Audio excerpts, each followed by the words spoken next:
Welcome to JSP academy. విద్యా దృక్పథాలు, జనాభా విద్య practice bits. జనాభా అధ్యయనాన్ని ఏమని పిలుస్తారు? డెమోగ్రఫీ.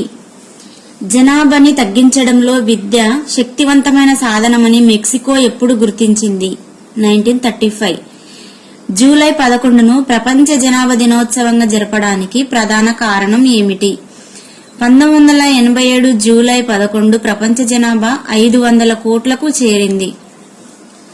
1970లో ఏ నగరంలో జరిగిన ప్రపంచ జనాభా సమావేశం జనాభాను విద్యలో అంతర్భాగం చేయాలని నిర్ణయించింది? బ్యాంకాక్. ఈ క్రింది వానిలో జనాభా విద్యా లక్ష్యం కానిది గుర్తించండి. వెస్టి కుటుంబం అనే భావాలను పెంపొందించడం అనేది కాదు. అయినా ఒకసారి చూద్దాం. జనన మరణాల గురించి తెలియజేయడము, జనాభాపై పిల్లలు సరైన వైఖరులను పెంపొందించడము, పరిమిత కుటుంబం అనే భావనను పెంపొందించడం. ఒక ప్రధాన విషయాన్ని బోధిస్తున్నప్పుడు సందర్భానుసారంగా జనాభాను అంతర్భాగంగా చేసి బోధించడాన్ని ఏమంటారు? సహసంబంధ ఉపగమం. భారతదేశంలో జనాభా గడియారాన్ని ఏ నగరంలో ఏర్పాటు చేశారు? బొంబాయి. జనాభా విద్య ప్రాధాన్యత కారణాలు. ఏసిడి. జనాభా పెరుగుదల వల్ల వచ్చే నష్టాలను తెలియజేయడము, జనాభా నియంత్రణ మార్గాలు తెలియజేయడము, కుటుంబ నియంత్రణ పథకాలు విజయవంతం చేయడము. కుటుంబం సముదాయంలో, జాతిలో, ప్రపంచంలోని జనాభా స్థితిని అధ్యయనం చేసి పిల్లలలో బాధ్యతాయుతమైన వైఖరులు కలిగించే విద్యా కార్యక్రమం జనాభా విద్య అని నిర్వచించింది ఎవరు? యునెస్కో. ఆధునిక భారతదేశంలో తొలిసారిగా జనాభా లెక్కలు ఎప్పుడు సేకరించారు? 1872. భారతదేశ జనగణన పితామహుడు అని ఎవరిని పిలుస్తారు? Lord Ripon. 2011 సంవత్సరంలో సేకరించిన జనాభా లెక్కలు ఎన్నవ జనగణన? 15వది. 2011 జనగణన నినాదం మా జనాభా మా భవిష్యత్.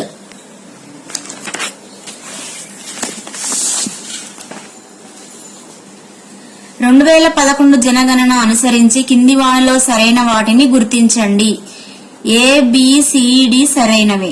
మొత్తం జనాభా 121 కోట్లు. గ్రామీణ జనాభా 68.8%. జనసాంద్రత ఎక్కువ కలిగిన రాష్ట్రం బీహార్. షెడ్యూల్డ్ కులాల జనాభా 16.6%. ప్రపంచంలో తొలిసారిగా కుటుంబ నియంత్రణ చట్టాన్ని చేసిన దేశం భారత్. విద్యా విధానంలో జనాభా విద్యను అంతర్భాగం చేయాలని ఏ జాతీయ జనాభా విధానంలో ప్రకటించారు? 1976. 2000 సంవత్సరంలో జాతీయ జనాభా విధానంలో పేర్కొనని అంశాన్ని గుర్తించండి. డి గుర్తించలేదన్నమాట. విద్యా విధానంలో జనాభా విద్యను అంతర్భాగం చేయాలి, దీన్ని గుర్తించింది, పేర్కొనని. జనాభా విద్యా రంగాలలో లేని అంశాన్ని గుర్తించండి, సూచించండి. లేనిది GH. కుటుంబం, ఉపాధి, కుటుంబం, పేదరికం. ఈ అంశాలనేవి లేవు. ఉన్న అంశాలు ఏంటంటే జనాభా, సుస్థిర అభివృద్ధి, మహిళా సాధికారత, లింగ సమానత్వం, కౌమార విద్య, జనాభా విస్తరణ, నగరీకరణ, జనాభా మార్పు, ఆరోగ్య విద్య, కుటుంబం, సాంఘిక సాంస్కృతిక కారకాలు, జీవన నాణ్యత. 1994లో కైరోలో జరిగిన అంతర్జాతీయ జనాభా అభివృద్ధి సమావేశం ప్రధానంగా జనాభా విద్య అవసరాన్ని గుర్తిస్తూ 2 రకాల అంశాలను వర్గీకరించారు. అవి ఏవి? ఏసి. జనాభా స్థిరత్వానికి విద్య ఒక కీలక అంశం. జనాభా, సుస్థిర అభివృద్ధి మధ్య గల సంబంధాల గురించి స్పృహను, బాధ్యతను పెంపొందించే సాధనమే విద్య. మన దేశంలో 1980లో రూపొందించిన జాతీయ జనాభా విద్యా పథకానికి ఆర్థిక సహకారం అందించినది ఎవరు? ఐక్యరాజ్య సమితి జనాభా కృత్య నిధి, UNDP, యునెస్కో. 1984లో అంతర్జాతీయ జనాభా సమావేశాన్ని ఈ నగరంలో నిర్వహించారు, మెక్సికో. 1980 ఏప్రిల్లో ప్రారంభించిన జాతీయ జనాభా విద్య పథకానికి జాతీయ స్థాయిలో నోడల్ ఏజెన్సీగా పనిచేసిన సంస్థను సూచించండి. NCERT. ఈ క్రింది వానిలో జనాభా విద్య స్వభావాన్ని తెలియజేయని అంశాన్ని సూచించండి.